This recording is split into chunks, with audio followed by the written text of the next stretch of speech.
Não é que a Bíblia tinha razão. Hoje nós vamos responder a pergunta da minha amiga Alexandra. Ela participou aqui através do WhatsApp. Ela é da cidade, ela está neste momento na cidade de Buenos Aires, na Argentina. O quê? Não acredito. Mas ela é brasileira, né? Brasileira. Ela é brasileira, e ela é da cidade de São Paulo, mas está estudando lá em Buenos Aires. E pelo que eu vi aqui, a moça é cientista. O quê? Não acredito. Está estudando ciência e ela perguntou: pastor, eu tenho uma dúvida. Eu posso levar a Bíblia, eu posso considerar a Bíblia também como um livro científico, ou a Bíblia é apenas um livro de religião? O quê? Não acredito. Vamos lá, minha amiga Alexandra, vamos responder a sua pergunta se a Bíblia pode ser considerado um livro científico ou apenas um livro religioso. Tá na hora de o nosso quadro Uau, não é que a Bíblia tinha razão? Uau, não é que a Bíblia tinha razão? Vamos lá, vamos entender aqui o texto, a pergunta da nossa amiga. Olha, gente, nós devemos dar graças a Deus por não ser a Bíblia um livro de ciência. Eu já começo dizendo que a Bíblia não é um livro de ciência. Eu começo respondendo na lata, ela não é um livro de ciência. Pois se assim fosse, seria um livro ultrapassado, né? Ultrapassado. E da mesma forma como os livros antigos de ciência, e em sua maioria atualmente se encontram, né? Então seriam desatualizados. As descobertas recentes, científicas, principalmente em nossa era, elas vêm acontecendo de forma espantosa. E aquilo que há poucos anos atrás era considerado como pura verdade, pode em nossos dias tornar-se motivo de riso, né? Motivo de riso para os estudiosos mais atualizados. Portanto, eu já começo dizendo que a Bíblia, ela não é um livro de ciência. Portanto, não fique muito alegre quando esta ou aquela passagem bíblica está aparentemente de acordo com esta ou com aquela tese da ciência, né? Então, não fique assim muito alegre quando esta ou aquela passagem bíblica está assim aparentemente de acordo com esta ou aquela tese científica. E ao mesmo tempo não se aborreça se entre estas teses e os textos não forem possível encontrar alguma relação viável.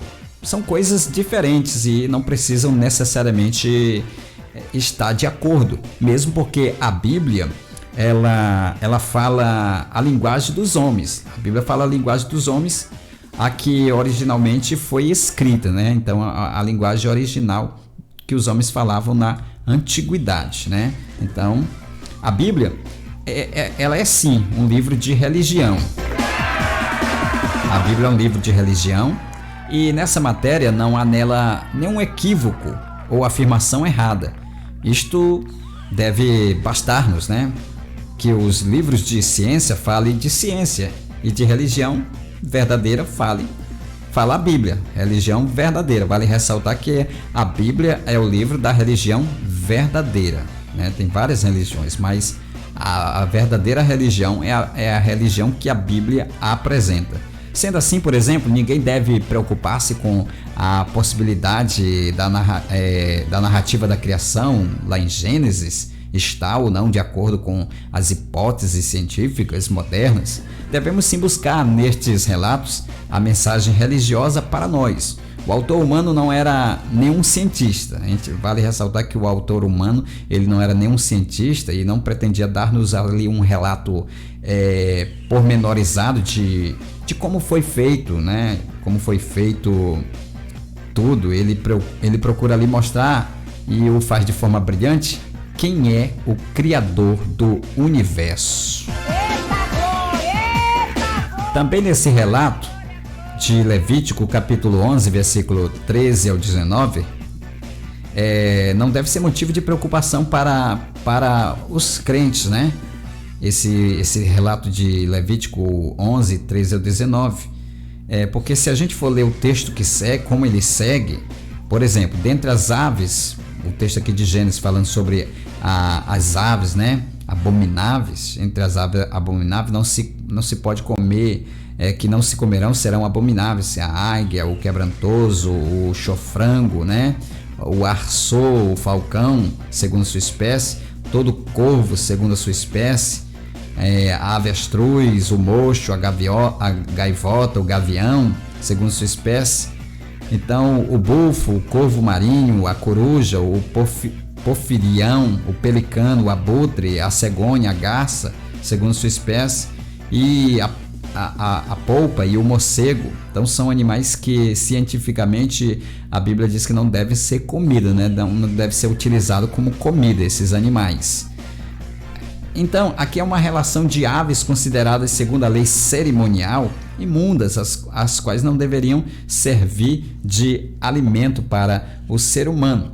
Então, vale ressaltar que se a leitura do texto for feita com o mínimo de atenção, você deve, sem dúvida, ter notado que nesta lista de aves se encontra também o morcego, né? Então, o último, que na verdade é o último da relação. Animal classificado de maneira lógica pela ciência moderna como mamífero e não como ave, né? A Bíblia, pode ver que a Bíblia apresenta ele como ave, já a ciência moderna apresenta ele como mamífero, né? E não como ave. Então, como foi considerado pelo escritor de Levítico, à primeira vista parece ser um erro grosseiro da Bíblia, né? Mas não é nada disso. Ela foi escrita em uma época na qual se considerava o morcego como se fosse ave. Afinal, ele também voa e só poderia apresentá-lo mesmo em uma relação de aves, pois o autor escrevia de acordo com o conhecimento da sua época e, primeiramente, para a sua época, entendeu? Então, o fato de que os nossos dias não se classificam o morcego como ave não muda em nada a verdade religiosa do texto bíblico, nem mesmo se ele tivesse sido classificado de forma errada. Para o seu tempo, mudaria. Ele fazia parte e continuaria fazendo da mesma forma de uma lista de animais imundos, ou seja, proibidos para a alimentação do povo de Israel, e assim continuaria mesmo que estivesse fora da classificação científica, seja do passado, atual ou futura, né? Então, nós, por exemplo, lá em Jó capítulo 38, versículo 29, também encontramos um texto interessante para o ponto que estamos aqui apresentando, né? Nele, o próprio Deus diz a Jó: do ventre de quem saiu o gelo? Deus faz uma pergunta para Jó: e quem gerou a geada do céu? O que chama a atenção é a afirmação de que a geada vem do céu, e como neve, né? Quando sabe perfeitamente em nossos dias que ela se forma do próprio local em que anotamos quando está pronta. Então, estaria Deus equivocado quanto à forma do surgimento da geada? Ou a resposta só pode ser não, Deus não estaria equivocado. O próprio texto em questão é contra isto. Ele estava ali falando a Jó de uma maneira compreensível, na linguagem dele, dentro do conhecimento dele da época e do seu objetivo, né? E o seu objetivo ali não era mostrar a Jó a sua geração ou a nós na atualidade o processo de formação da geada, mas apenas demonstrar que ela, como tantas outras coisas incríveis, procedem dele mesmo, do próprio Deus. Daí, entanto, a Bíblia, ela é um livro de religião e não de ciência. Vale ressaltar que foi escrita de acordo com o conhecimento da época, para a linguagem da época. Por isso, chegamos a mais uma conclusão de que... Uau! Não é que a Bíblia tinha razão!